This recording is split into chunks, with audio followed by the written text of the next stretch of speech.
Hi, I'm Roger. And I'm Cindy. And along with our 7-year-old son, Brennan, we are Changing the View.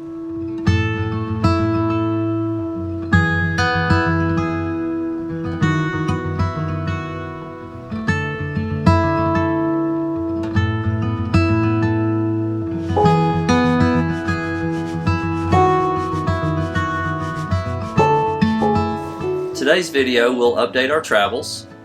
We'll also answer a couple of questions that have been asked. And at the end of the video, we'll include a featured product review. We'll start with a travel update. We have been on the road for almost 5 months.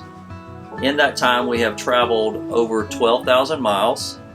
We have visited 17 different states and 15 different national parks. In our last video, we were in Zion. We went to Bryce Canyon from there, and we just posted a video on Marks and Parks with Brennan yesterday, so you need to go and check that out. We saw the largest collection of hoodoos in the world, and we had a wonderful time. From Bryce, we traveled to the Grand Canyon, something that has been on our bucket list for some time. We finally got to see the Grand Canyon, and it was amazing. We visited the south rim of the Grand Canyon, which is said to be the best rim to view it from, the Grand Canyon, they say. We, while visiting the Grand Canyon, we stayed in Williams, Arizona, which was a really cool little town. Route 66 goes right through the middle of Williams, Arizona, so that was pretty cool. And from there we went to Sedona. We wanted to see Sedona before we left Arizona. We had heard it was a beautiful place, and it truly was. We took a trolley in the city of Sedona and saw the Chapel of the Holy Cross. It was built into the side of a mountain. We also learned about vortexes. While we were still in Arizona, we decided to visit Petrified Forest National Park.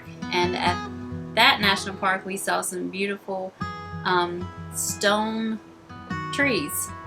The trees had turned to stone, and it was a really pretty thing to see. We'll be combining Sedona and Petrified Forest on Marks and Parks with Brennan. From there, we traveled to New Mexico, Albuquerque, New Mexico, for the Albuquerque International Balloon Fiesta. We were very excited about this event. It's an annual event that happens the first week in October, and it is a 9-day event. We were only there for the first 2 days of the event. We weren't able to camp on site. We camped nearby and drove in a couple of days. It is an amazing event. It has over 500 balloons, and it was really cool. That video has been posted. Make sure you go and check that out. After New Mexico, we went into Colorado. We stayed in Cortez, Colorado to visit Mesa Verde National Park. At that national park, we learned a lot about the Pueblo way of life. We were able to take a tour and visit Pueblo homes. We also stood in 4 states at once when we visited the Four Corners Monument in Colorado. If you want to watch for that video coming out soon. From there, we traveled back into the southern part of Utah to Monument Valley. Very interesting place, fascinating landforms. It's actually a Navajo tribal park. We enjoyed our visit there and got lots of photographs and good footage. Future video coming up on that one, so watch for that. After Monument Valley, we traveled to where we are now. We are in... where are we? Moab. We are in Moab, Utah, and we came here to visit actually 2 parks, Arches National Park and Canyonlands. So a couple of days ago we visited Arches, and it was beautiful. Again, upcoming video, I have a lot of work to do. So we have a lot of videos coming up, so I hope you subscribe, hit that notification bell so you'll know when these videos come out. And in a couple of days, we're going to be visiting Canyonlands. Now we'd like to answer a couple of questions that some of our friends have asked about our travels. One question that was asked was, how do you cook? So, how do we cook? I, on my end, do the cooking outside mainly. I use a Blackstone Griddle that I love. We use it for many different meals, but mainly for breakfast. I'm able to easily cook bacon and eggs and pancakes. Very easy cleanup. So I love the Blackstone. It's great for meats and vegetables as well. And I have a small Weber grill that I use for mainly burgers and our occasional steak. And inside, when we're cooking, we use the conventional stovetop method. We have a gas stove. I cook on the gas stove. I also use the crock pot, just like I did at home. We use the Instant Pot, and we have a rice cooker that we use. And that's basically, we're cooking the same way that we cooked back when we were at home. Next question from one of our viewers is, do you miss your conventional lifestyle? Do you? I don't think I really miss having that routine and going to work every day. What about you? I do not. I don't think there's any part of that lifestyle that I miss. Like you mentioned, the routine. I don't miss the house like I thought I would. I don't. And the maintenance and the upkeep and the responsibility of the house, I don't miss that at all. I really enjoy being mobile and being able to go from place to place, visiting new places, seeing new things, and just having that flexibility, I think, is something that I've loved about this lifestyle. So I think for me, probably for both of us, the only thing that we do miss is our family and friends. Would you agree? Yes. We miss family. The good thing is that we do have FaceTime, so we're able to keep in touch with family or text messages. So that part of it we do miss. I miss eating at my mom's house. She's the best cook. Shout out to Gran. We don't really miss the routine of everything, and I don't miss the house. People have asked, how can you stand to be in such a small space with each other all the time? But so far it's been fine. It's been great. I don't miss having all of the space that we had before. We can get by with much less than we had before. So, and for me, this lifestyle is far less stressful. Just we got away from that hustle and bustle and routine of everyday life and doing the same thing every day. To me, this is far less stressful and a lot more enjoyable. Quality life, I think. Yeah. So we have decided in these videos to have a featured product.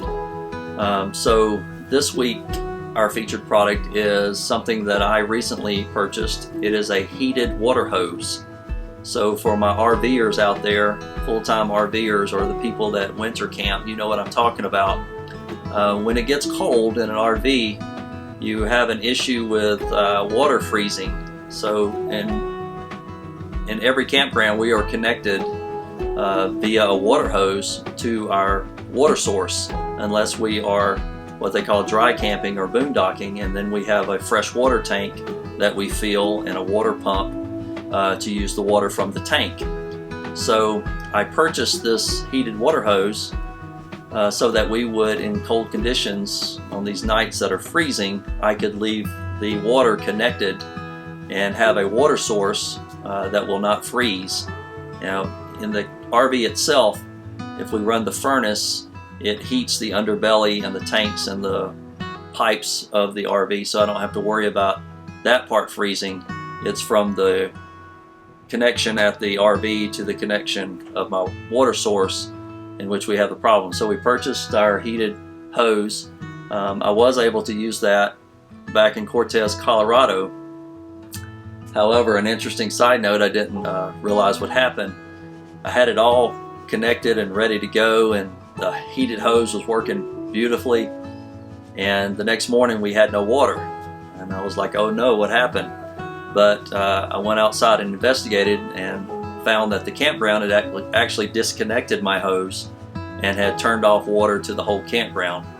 So if you're interested in these heated hoses and you're a winter camper or a full-time RVer,